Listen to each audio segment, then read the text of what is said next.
South ఇండియాలోని అతి తక్కువ ధరలకి రత్నాలనందించే ఏకైక సంస్థ 6JVR. నమస్తే, నేను Keshav. Welcome to Suman TV. కేంద్ర ప్రభుత్వం 2025-26 సంవత్సరానికి బడ్జెట్ ప్రవేశపెట్టింది. ఈ బడ్జెట్లో తెలుగు రాష్ట్రాలకి వచ్చింది ఏంటి? ప్రధానంగా వేతన జీవులకి దక్కినటువంటి ఊరట ఎలాంటిది? ముఖ్యంగా కొన్ని రంగాలపైన పన్నులు మినహాయింపులు, తగ్గింపులు పెద్ద ఎత్తున చేసింది. కాబట్టి దేశంలో ఆర్థిక వ్యవహారాలు, ఆర్థిక కార్యకలాపాలు జోరందుకోవడానికి ఇది దారి వేస్తుంది అనేటువంటి అంచనాలు ఉన్నాయి. ఈ అంశాలపైన విశ్లేషణ చూద్దాం. మనతో పాటు బడ్జెట్ ఎక్స్పర్ట్ ఈదర్ రామకృష్ణ గారు ఉన్నారు. రామకృష్ణ గారు నమస్కారం. నమస్తే అండి. ఇన్కమ్ ట్యాక్స్ గురించి ఎక్కువ మంది డిస్కస్ చేస్తున్నారు. 12 లక్షల వరకు జీరో ట్యాక్స్ అంటున్నారు. సో ఇది జీరో ట్యాక్సా, లేదంటే ఇక్కడ బడ్జెట్ స్టేట్మెంట్లో చూస్తే మాత్రం 4 లక్షల నుంచే 10% క్యాలిక్యులేషన్స్ అయితే కనిపిస్తున్నాయి. బట్ అందులో వచ్చేటువంటి మినహాయింపులు, రిబేట్లు ఇవన్నీ ఏ విధంగా చూడాలి? అంటే మనం ప్లాన్ చేసుకున్నట్లయితే 12 లక్షల దాకా మనం జీరో ట్యాక్స్ పొందొచ్చండి. ఈవెన్ గా ప్లెయిన్ గా మనం డిడక్షన్స్ అలాంటివి ఏమీ అప్లై చేయకపోయినా కానీ 80,000 మించి పడదు 12 లక్షలు ఇన్కమ్ ఉన్న వాళ్ళకి. గతంలో కంటే మనకి ఆల్మోస్ట్ ఒక 80,000 to 1 lakh రూపీస్ బెనిఫిట్ ప్రతి స్లాబ్ లో ఉన్న వాళ్ళకి దొరికింది.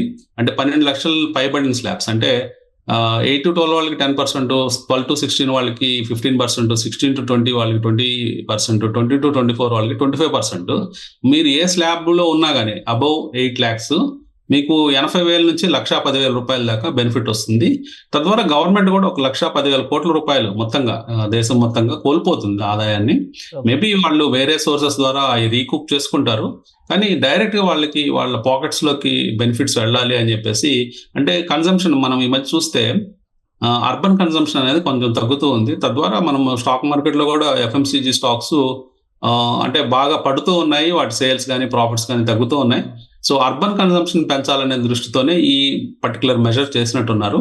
సో ఎప్పుడైతే ఈ middle class, lower middle class వాళ్ళకి, లేదా కొంచెం హయ్యర్ క్లాసెస్ అంటే 12 lakhs to 24 lakhs వచ్చే వాళ్ళకి కొంచెం ఒక 1 lakh రూపీస్ దాకా సేవింగ్స్ అనేవి వాళ్ళ పాకెట్స్ లో డైరెక్ట్ గా వస్తాయి. కాబట్టి అది కన్సంప్షన్ ఉపయోగపడుతుంది. అట్లాగే కన్సంప్షన్ సైకిల్ మళ్ళీ మొదలవుతుంది అని ఆశతో ఇది చేయటం జరిగింది.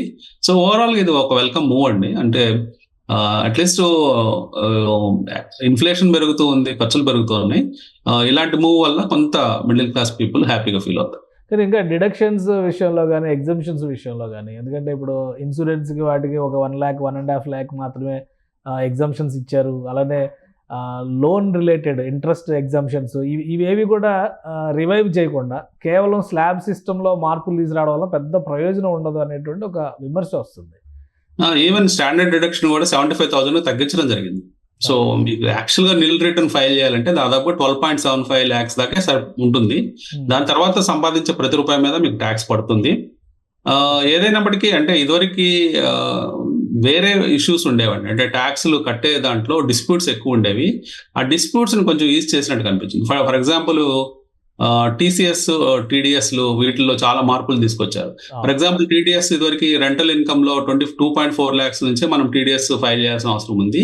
ఇప్పుడు దాన్ని 6 lakhs to 7 lakhs పెంచడం జరిగింది. అంటే కొంత ఈజ్ ఆఫ్ డూయింగ్ బిజినెస్ లాగే ఈజ్ అంటే ఈ పర్టికులర్ ట్యాక్స్ విధానాల్లో ఈజ్ తీసుకురావడం జరిగింది. అట్లాగే TCS విషయంలోకి వస్తే మనము 10 lakhs దాకా ఇప్పుడు ఫారెన్ పంపించి పిల్లల్ని చదివించే వాళ్ళకి ట్యాక్స్ లేకుండా చేశారు. సో తద్వారా ఏంటంటే కొంత కంఫర్ట్స్ అనేవి ప్రతి ఒక్కరికి దొరికినట్టు అర్థమవుతుంది.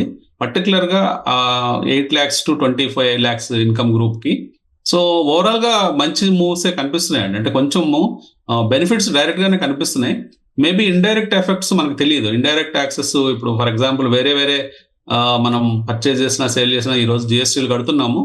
కాబట్టి ఇండైరెక్ట్ గా ఓవరాల్ గా బేస్ పెరుగుతూ ఉంది. మీరు ఓవరాల్ ట్యాక్స్ ఇన్కమ్ కనుక చూస్తే 24 లక్షల నుంచి 28 లక్షల అంటే 4 లక్షల కోట్ల రూపాయలు గవర్నమెంట్కి ఆదాయం పెరిగింది. కాబట్టి ఆదాయంలో 1 లక్ష రూపాయలు వాళ్ళు తగ్గించుకున్నట్టు అర్థం చేసుకోవాలి.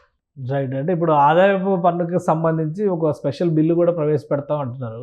ఈ రోజు ఇచ్చినటువంటి అంశాలతో దాదాపు క్లారిటీ వచ్చేసినట్టేనా? ఇంకేమన్నా క్లారిటీ వచ్చే అవకాశం, అంశాలు ఆ బిల్లులో ఉండడానికి స్కోప్ ఏమైనా ఉంటుందా? ఉంటాయండి. చాలా అంశాలు బిల్లులో పొందుపరుస్తారు. అంటే జనరల్ గా ఈ రోజు ఏంటంటే మెయిన్ హెడ్లైన్స్ మనము అతనే చూస్తున్నాము.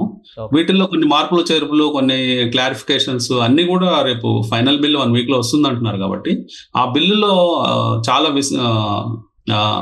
డీటెయిల్డ్ గా మొత్తం అన్ని విషయాలు పొందుపరుచుంటారు. సో అప్పుడు ఆడిటర్స్ కూడా వాళ్ళకు కూడా క్లారిటీ వస్తుంది.